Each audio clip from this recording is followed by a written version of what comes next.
and her beautiful new book, which is called Threads Around the World, From Arabian Weaving to Batik in Zimbabwe. Author, weaver, and math professor, oh, I hope she doesn't give me a test, Deb Brandon is joining us. Her book weaves together the stories of 25 diverse world cultures by showcasing their unique take on textile art. It is absolutely fascinating. The stories will open your mind. It also kind of keeps you up to date with where some of these ancient cultures are today. So we're really thrilled to have her here on Big Blend Radio to talk about the book, the people, the cultures who create these amazing pieces of textile art. And I encourage you to go to her website, Deb-Brandon-Author. Of course, you can get the book, Threads Around the World, on Amazon, all those great places. But let's chat with Deb. Welcome to the show. How are you?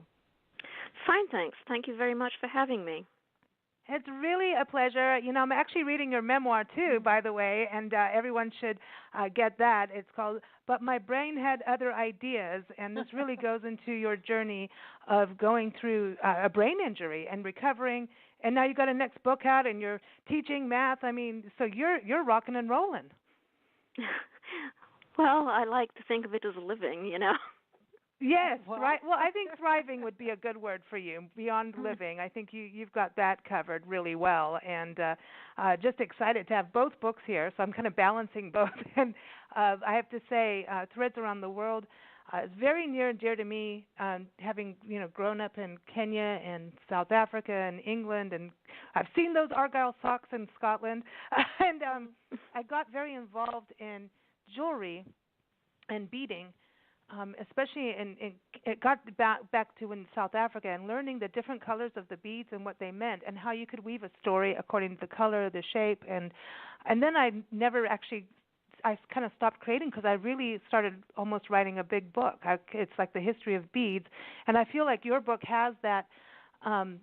Instead of just looking at this beautiful piece of art, there are these really rich stories in why those colors. Why do you have lizards and ants on a piece of cloth? So it really takes you deeper.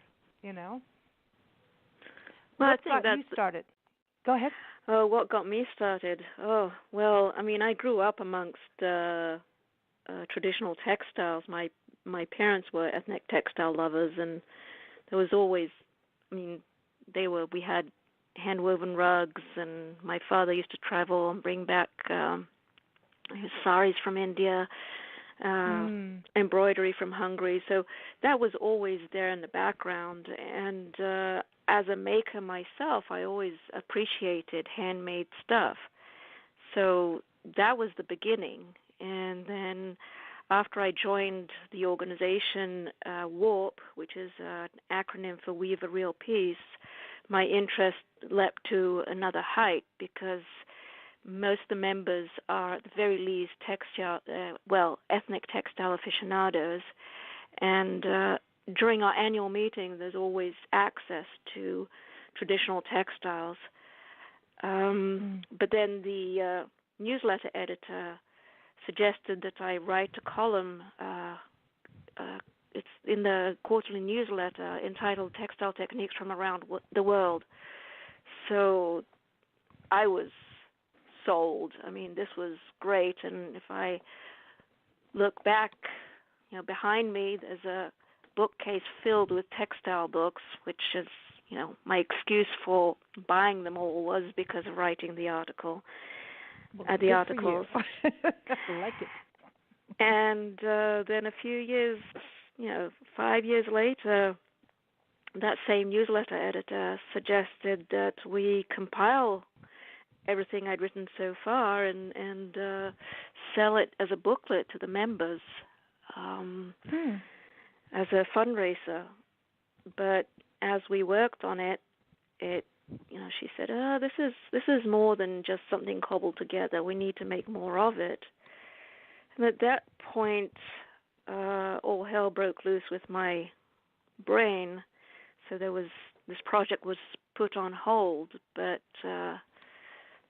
after that, I started, when I came out of the really rough place of recovery, the early recovery, I started writing about it, and it grew because as I wrote, I found that earlier I'd been more focused on the techniques. that was the main interest as far as I was concerned, because it enriched my own work. Mm. But then I found that I became much more interested in the stories behind the techniques, the artisans, the communities, the traditions, the history, that kind of thing. So it turned into a very different book. I mean, much more, well, certainly richer. And then somehow, through some convoluted story, one of the best textile photographers in the country, Joe Coker, offered to do the photography of the textiles. And at that point, I'm going, okay, I have to do him justice, his photos justice. So again, I reworked them. So the end result is a book I'm really proud of. It's really beautiful, and it's well written, and you know, I find myself as I'm reading, I'm like running my fingers over the pictures because I expect to feel the cloth. You know, I want to feel it, and the stories provide the texture to that. It provides that really that feeling. You know, one of the stories that really I didn't realize where the Bedouin culture had gone, and that's what I thought was so fascinating in the book is you're taking these ancient traditions and ways of life. Because I think, you know, here's the thing, what's interesting about weaving and textile art, it's kind of like pottery and ceramics where it's functional art. And, you know, and so, and it really depends on the person who has the piece, what they're doing with it. But when you look at cultures like the Bedouin culture, I mean, they were nomadic people, and where they are today, but they're still creating. It's just changed a little bit, but I still think of them living in the hills, you know, in the caves and moving, you know, around. Right. I didn't realize that they'd kind of settled now. I didn't, you know, I just had this old belief, you know. Yeah. I wasn't up with we it. still have this, I don't know, this Western take on things, which is based on history. We forget that the world moves along. That was the point of all the techniques I wrote about. They're all going on today, that they're still living. And that was another point I wanted to make, that this isn't just ancient stuff. It was important to me for people to learn that this is ongoing, that people around the world are, you know, well, in particular, textile artisans around the world are people too, with stories and a history and, you know, dreams, etc. I like how the stories are in the actual pieces. Like I know just from painting that use of certain colors in certain cultures means a certain thing. So if you are upon that kind of knowledge, or you ask the artist if you have that opportunity, and you start asking about, well, why do you use this here, and what's is the story behind that, the piece takes on a life of its own, and it becomes something really special to you. You know, it becomes more than, let me hang this on my wall because it matches my sofa and my carpet. It actually has its personality. That's what I like about the textiles too. Well, I mean, textiles. I mean, stories are really intrinsic, inherent in textiles. I mean, whatever. I mean, whatever you're wearing, even your underwear has a story behind it. Uh-oh. Well, okay, no. Move on. I almost said something, and I just stopped myself. You know, I was like, going to go somewhere. I had a good answer for that, but I'm not going to. I'll behave. But you know, the other thing too, it's you brought in things like the shoes. You know, is it espadrilles? I don't know how to pronounce it. Yeah, that you know, I've seen them, and you know, and I like, you know, they have them as platforms and then but I never thought of that as textile art for some reason. Like, duh, and that I thought was fascinating. That you're like, hey, this is how these have changed through the years, and but I didn't realize how ancient they were. I never looked at it as textile art at all. So this is another part of what you're doing with the book, is showing us, you know, what is textile art actually. You know, because embroidery comes in that too. Oh, right. I love embroidery. I used to do that all the time. It's so much fun. I used to use it to cover up stains. Yes. Yeah, see, See? my grandmother taught me how to crochet snowflakes, and then she'd starch them, and she'd use them for coasters. Wow. Yeah, I for never thought Christmas of that. time. Yeah. Huh. I remember making pillows as a kid. Yeah, like little pillows, and then you'd put pieces of felt, which are your pictures, and you would stitch around the felt so it wouldn't fray. It was like a kid's thing, but I was like, I could do this for the rest of my life. It's fun. One place I wanted to touch on with you is Zimbabwe, just having lived so close to it, and that the batik art. I still, now we have very little possessions because we travel full time now, and everything we own that we keep is anything that has meant something to us in Africa and everything. And some of the things that I've kept are pieces of cloth from Kenya. They're like the kikois and things like that. And batiks. We have a batik sitting right in front of us. I have to send you a photo of her. It's a Maasai woman. But batik is such a big deal, and whenever I see, even if it's kind of mass-produced, but it came from a batik originally, I want it because there's something just, I want it all, and I'm weird about it. I'm really like, no, you're that's normal. What I have. You're normal. I know. Well, it's not just visual. Like, okay, a painting is visual because you're really not supposed to put your fingers on a painting, But a textile, I'm sure if it's somebody's art on display, you're not supposed to touch it either. But if you're shopping for cloth, the first thing you do is feel it. It's a connection. It's a very connective thing. With the batik, I didn't know that they were using mealie meal. We used to eat it. I didn't know they were using mealie meal to do the batik, and I think we used to use wax. We use for wax. it. Yeah. I mean, that's what we know in the Western world. For batik, you use wax. I mean, I was just writing another piece for the upcoming newsletter, and it was in India using mud for batik, which was, Well, I know one thing. If you can't find wax, you can use bar soap. That makes really? sense. Yeah, because it's got oil in it, so why not? Right. But mealie meal, that's how they get their little dots. Yeah. I feel like some of the batik designs and some of the designs that you see, that it's connected to body art. Yes. Okay. I think a lot of these things are. I mean, for instance, the molars from Panama are very much connected to body art. The designs, the designs are basically they're based on what the Kuna women how they used to decorate their bodies with same kind of designs. But I mean, one of the things I was having trouble with finding information about a particular technique, and then it occurred to me to look in a book about body art, and there it was. Wow, cool.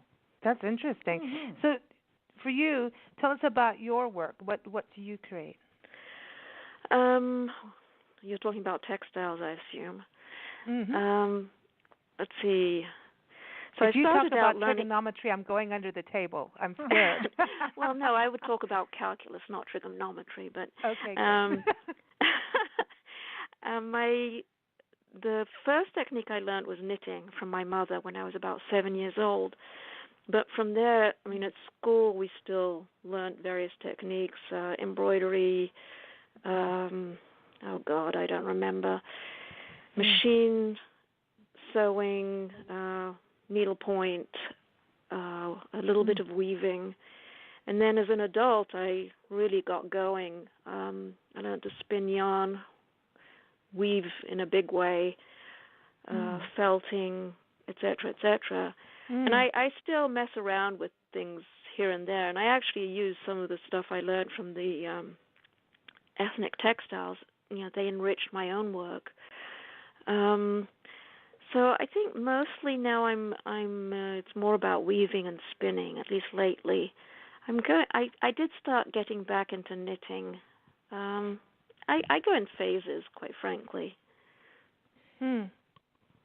When we were in South Africa and Swaziland, we went to see ladies who were making natural fiber dyes for people with this wool that they would knit into sweaters later. And we saw first they created the dye, then they dyed the fibers, then they spun the fibers. Yeah. And then they pulled the fibers with these brushes and all this whole big thing. When in the process was like time consuming to come out with a piece of yarn or a skein of yarn that didn't have big lumps in it. But I kind of liked, they sold you both types, the wool with no lumps and the wool with lumps. And when you made sweaters from it, there was this neat kind of texture and bumpy texture. Like popcorn. It was cool. Yeah, and it looked more artistic to me because it had the lumps. Yeah. Now, actually, it's funny because when you first learn to spin, it's lumpy and bumpy, and then you learn to make it smoother and more even.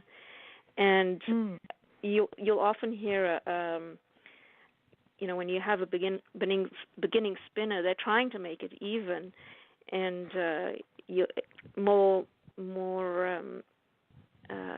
veteran spinners will say, you wait, you're going to want to be able to make the lumpy, bumpy stuff, but you're going to have trouble once you learn how to do it evenly. Yeah, and it's very true. The uniform thing, like everything to be equal, is one kind of texture, and then the lumpy, bumpy is kind of more fun. Yeah, I like the lumpy, bumpy. Me too. Yeah. Can we go to Scotland? Apparently, I mean, you ran into the kilts, and we have had a kilt experience. We've had a few kilt experiences and sporrans and all kinds of things, and they do twirl, and sometimes you do get a glimpse. You know what I mean? A glimpse of what? Oh well, what's under the kilt. But it's speaking not of the tinkle in your eye, it's the tilt in your you're kilt. not supposed to say that, Nancy. Anyway, see, but anyway, the Argyle socks. This was an interesting thing. So this was done like in a circular. It was just the more traditional times where, and I remember seeing something like that, like where it's like made as a long tube, but then that changed, right? Yeah. I mean, it's does that make sense? Where it's all connected as one, like a tunnel. You're making a tunnel. Yeah. Well, I mean, originally they started as woven, often with from the same material as the kilt, but then when knitting got going in the Highlands, they switched to knitting, and then the interesting thing is with the Argyle socks is that they are actually not knitted in the round because it's Argyle socks are the toughest ones to knit, and they don't, and for them to match, to work in a aesthetically pleasing way, they're not actually done in the round. They're done flat, and then they're sewn together. But all the others are done in the round. I don't know where I saw the round then. But then, like in South Africa, this one area, they were doing mohair. Was it mohair, Nancy?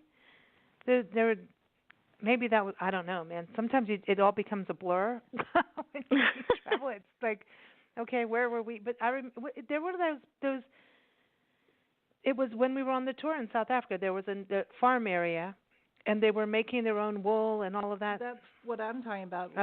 The natural fibers and the... Yeah, that wasn't Swaziland. Yeah, no, okay. They did was one candles. of the two. Yeah, that was up Northern Cape. Northern Cape, they were doing it. Swaziland's a candle place. Yeah, I know. Sorry. It was a long time ago. Neither one of us know anymore. I know. I mean, we're the ones who need brain help here. I swear. This is the point where that's the point where I'm supposed to say, I've had brain surgery. What's your excuse? I know. Really. Well, we drink champagne. That's ours. but Deb, this is something interesting to me as a musician. We always hear about how music helps us with math. Do you feel like when you look at the patterns and how you have to stick to a pattern until you know what you're doing to make your design work in weaving, don't you think there's a correlation between math and weaving and textile art? Yeah, definitely. There are a lot of weavers are actually mathematicians, but the interesting thing, so there's definitely an element of mathematics in some of my designs, but the interesting thing about it is that when I first started weaving, I wanted to get away from the math side of things, so I tried to make things more, choose colors a bit more, quote unquote, randomly, change the patterns as I wove and things like that. But ultimately, there's no escape. I mean, there's math in there no matter what. Oh yeah. I had to learn to accept that. I used to make patterns so that I would knit things with pictures on them, and so I learned to get some graph paper and make my drawing on the graph paper. Then you get to count the stitches. Yeah. And so how and hope it worked. When to introduce this color and for how many stitches, and actually it was really kind of funny because I got better at it with time, but the pictures didn't go into perfect little squares like graph paper, if you know what I mean. Yeah. So then I learned to just okay, we're not going to do it that way anymore because it was crazy. Then you knit the whole thing in one color and then crochet the drawing on it later. Oh, interesting. Yeah, that worked really, really well. Wow. See, I have trouble with knitting in several colors because I just can't get the tension right. I mean, I suspect I could if I really cared and really wanted to figure it out, but I'm always a step ahead of myself, Oh, okay, I kind of get that. Let's move on, and I'm really curious about this other thing. So when it comes to color, that's where I run into trouble. And every so often I try, and I just can't do it. So there's plenty of other things to play with. I'm a jack of all trades. I like to mess around with things. Experiment, yeah. Do a little of this, do a little of that, Yeah. And then you get experience in a wide range of things. Doesn't mean you have to be an expert in all of them. Mm-hmm. Right. Yeah. One thing I want to touch on with, I think what is so important about your book is that you're showing, here's these threads around the world, everyone. That's the book again by Deb-Brandon. You talk about, here's these cultures and where are they now, and this is how they started. Here's what they're meaning. And I think it's important now because in the world of clothing and fabric, it's become a very mass-produced thing. And I think sometimes we forget this importance of where does that dye come from? Is it a chemical? Like what kind of chemical? I mean, nature produces chemicals too. So I'm just saying, is it a natural one? Is it not? What are the conditions of people? So for it to show this value, so that we don't lose this as a craft and as something that's also functional for some people to this day, is there a place for these traditions to continue and be financially stabling and helpful to a family? Oh, definitely. Well, first of all, when it comes to textile traditions, a lot of people think, oh, that's ancient, it's history, we moved on from there, et cetera, et cetera. But I think in order to understand who we are now, we have to understand where we came from. So that's one side of it. And traditional textiles really connect past to present. But when it comes to the traditions, and we're talking about the stories behind these textiles, that's where I feel there's a universal thing. That's where I think that it not only connects us in time. I think it also connects us to each other, because the stories, no matter what you want to say, the stories really show us. It's this thing of we're people too, sort of thing. I mean, if you go into the mythology, if you go into for instance, the Moroccan, the Berber stuff, where the weaving the life of a male child, as they grow up, that brings in some really interesting issues, like the place of women in society, the concern about your child as they grow up, what you have control, I mean, there's very universal stuff there. I mean, these stories they're not ancient history. These stories touch us all. And I think it's really important to maintain that connection. And I think it's, I mean, I feel like textile traditions help us maintain our humanity. I mean, on the one hand, if you look at traditional textiles, traditional costumes, they mark our individuality. But then on the other hand, if you look at the stories, they embody society as a whole. And if you think about humanity, it's a combination of the two, the individuality and the whole. And I think textiles are very much tied into that between the going back to the technique, and the stories very much show us that there's no us and them. There's only us. I mean, we have our differences, but that's part of humanity. We're not all the same. Exactly, that's part of nature. Exactly. And the one I think it was in Pakistan, Nancy has the book in front of her. It's the weaving where they were doing it kind of like a quilt, and then in the four corners there's the tree of life. Yes, that's very common. The tree of life is common to many techniques, which is really many countries. It's really interesting. Another interesting one is the serpent. That there's in the Amazon forest in Peru, that's very much part of textile tradition, and then in Laos there's another one. So there are a lot of things that you'll find going on in various places, and they develop separately, which is pretty amazing.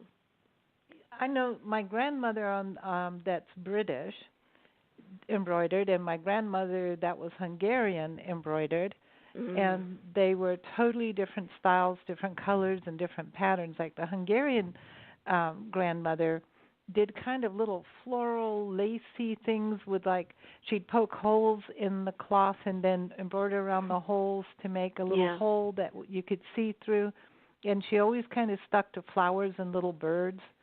And the patterns were very circular. Then there'd be a couple little dots and then another big circle, like that. And the edges were always scalloped. Now, my grandmother on the British side was very neat and clean and uniform and square, and and not so brightly colored as the other one. And they're really basically the same age, just from two different countries and two different styles. And two different climates. And then the choice of the stitches. Were different. Like I would recognize the stitch is actually the same, but this one is a double twisted knot. The other one over there is just a knot. Right. Well, if you look at cross stitch, a lot of cultures use cross stitch. I mean, there's the Palestinian, there's the now of course I'm not going to remember the cross stitch samplers here. I mean, cross stitch is all over the place. In India, there's cross stitch. I mean, there's so many things that one that I really like is, have you ever seen indigo dyeing? Yes. I mean, they did that in Kenya. Yeah, I remember that in Kenya. I mean, that's so magical. And again, it's all over the place. And some of them were with, different strains of the indigo plant. But it has like the woad in way back when in Britain. They're all related, and it's magical because you.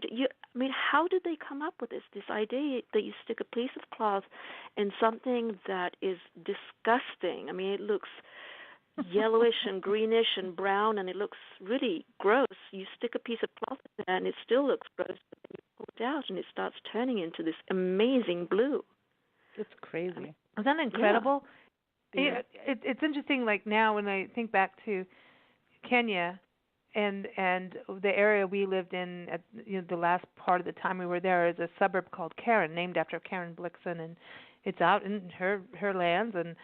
And now when I go, now the neighborhood's la-di-da and rich and everybody's got mansions, but one side of it, in the area where we actually lived, has turned into this big women's community of textile art and beading, and a lot of beading and things like that. And I think this is so interesting. I'm wondering how women now can, that are doing this, and I'm not saying it's only women, can get involved and be able to craft a way of life in regards to people coming over here. I think there's something important. I mean, I've carried these pieces of cloth in my suitcase for 30 years. Honestly, 30 over 30 years. Everywhere I go, I make sure that these pieces go with me. And it's just because as soon as I see them, even I just think of it in my memory, I'm transported back to a place that's very real in life. It's Kenya, it's South Africa, it's these places that mean something. And tangible. There's this, we were all talking about this, touching this fabric. And it just means something. It feels like I still have a piece of soil of Africa in my boot, Yeah. And I wonder about people that are coming over here and living here or anywhere around the world. Everyone moves around. We're nomadic, right? That just having this piece of cloth of something that could be family, there's something to do with your family connection with this, that you can take it anywhere you go, and just by touching it, you're part. It is a tree of life. I wonder if when they first started all that they thought that. I don't know. But I have this piece, this wall hanging from Iran that my brothers gave me the first time I got married as a wedding present, and I have it with me wherever I go, and I hang it on the wall wherever I go. I mean, the sari that my father brought me goes wherever I go. So I have a couple pieces like that. Yeah, it's honoring your life and who's given you things and respecting them and the meaningful things, and especially when you're moving to a new home and you take it out and put it on the wall or whatever you're going to do with that piece, then you feel automatically settled. Okay, now I'm home again. Yes, very much so. Now it's funny that you should say that because after the brain surgeries, I left my then husband and moved into my own place, and the first things I put on the shelves were my books, and the next ones were the textiles. The next things were the textiles, and that was the piece that went up, the first thing that went up. Yeah, and then you just feel, okay, I'm home now. Now I can do this. I'm home now. I'm going to be okay. Yep. Now, can this help? I don't know if it's just because we do so much in regards to people tracing their family history, and I never thought about textile art, but say, you inherit pieces of cloth. It could be tatting, lace tattings or doilies that are snowflakes. Who knows? Yes. Or coasters, excuse me. You get a piece of weaving, a quilt. Can that, do you think, help you trace your family history? By understanding the textile, you'll be able to understand who came from where. Well, it depends. Okay, depends how long ago and depends what it is exactly, but certainly there are a lot of textiles that are very much related to where things come from. I mean, when you look at Aran sweaters, I mean, now things are globalized, so it's much harder to see that. But they're definitely associated with were associated with particular villages. The Berber weaving is, again, depending where you are geographically, and in some places it's also to do with what materials were accessible in different places. In India, you'll see that a lot, where you can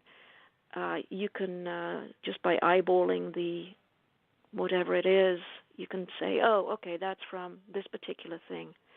The same with the meow from China, again, from how there's a, to make it, there's the indigo shiny cloth. In different villages, they come up with, it looks the same, but it's done slightly differently. In one place they use pig's blood, in another place they use egg yolks or egg whites.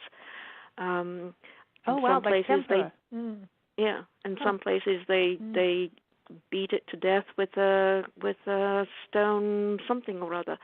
But the indigo. Funny. It's all the same. It's the same result. So it really depends on where you are.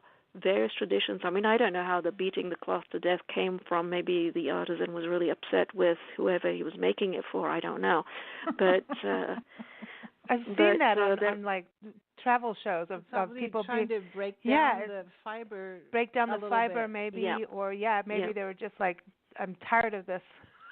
Yeah. No, it's kind of like when people buy blue jeans for a while. I don't know if they still do this, and they wanted the knees to look like it's been 10 years of wearing them. Listen, everybody, you don't need to do anything weird. Just come look at my clothes. I will wear them until they're done. When the last few days that we spent in South Africa, we saw this I think is really interesting.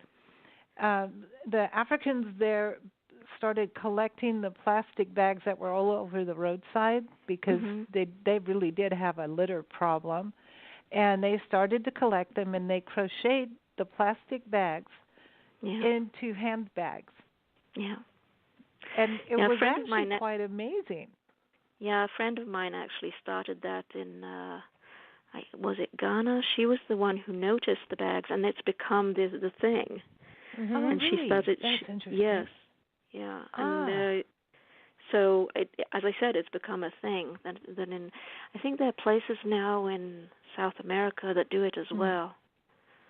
It was fun because you could, you could see the lady's handbag and go, oh, that's from Checkers, which was a supermarket, and then there'd be one that would be blue and white, and you go, oh, that's from Payless. Right, exactly.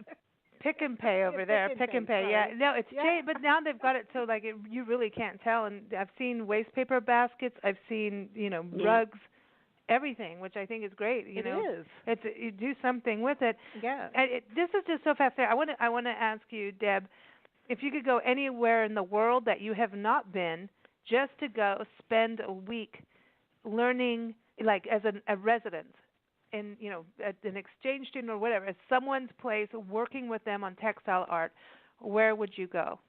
Bhutan. Ooh. Ooh, cool. You got to get ready to eat peppers, man. I met a couple of I have a couple of friends from there. They're from Timpo. They're it's mother and daughter, and they have a weaving school. In fact, the mother was a weaver for the king.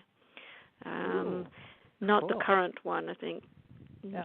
A couple of kings ago, and they have a school. They have a bed and breakfast, a guest house, and they keep on asking me to come, and it's one of those things that I have to go. What do you mean you have to go?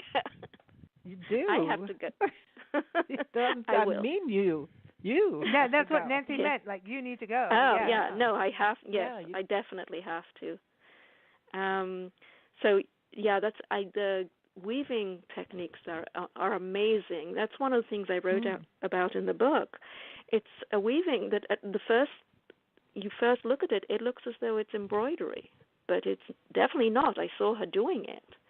It's really incredible. Yeah, that's awesome. And plus, they're very nice people. So yeah, that's all. That's all part of it. Travel, and that's awesome. I know. I love your book, and so glad you could join us on the show. We're going to play a song for you. We like to choose music, and this song is from Kimia Penton, and she's from Lebanon. And then she's moved around. She went from Lebanon to London. She's now in Texas, but then she's still. I'm just just saying from the very few countries, but she's been through a lot. Been through many countries and travels all over the world.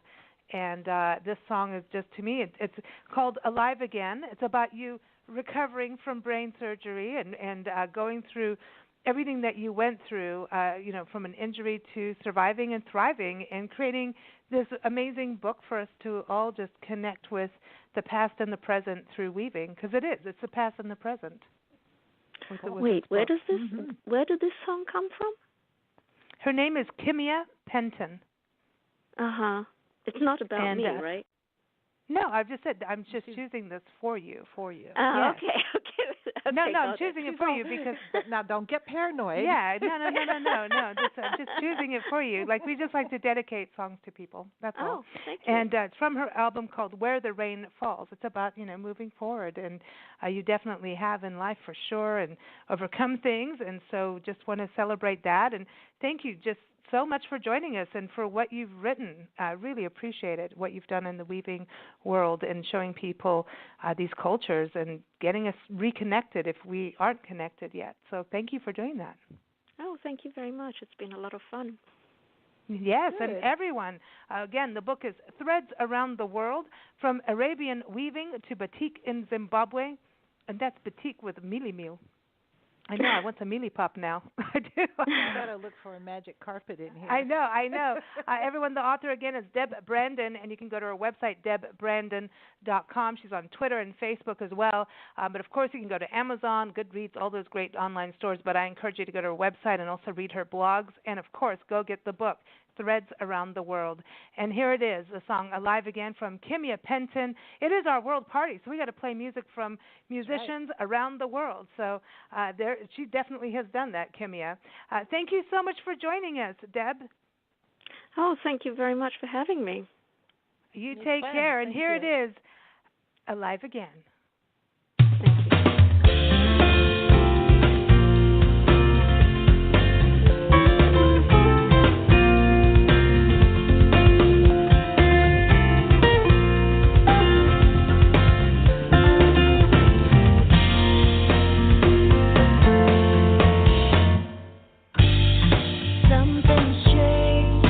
Something started, feels so strange, didn't know what I wanted, the tides have changed, I'm right in the way, am I in over my head,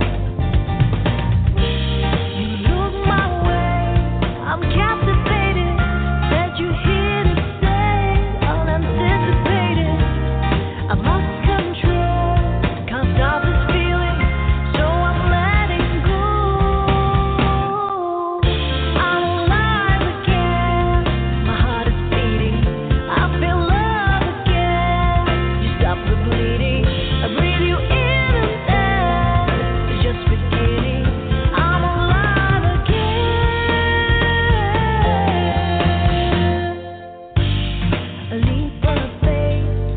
Taking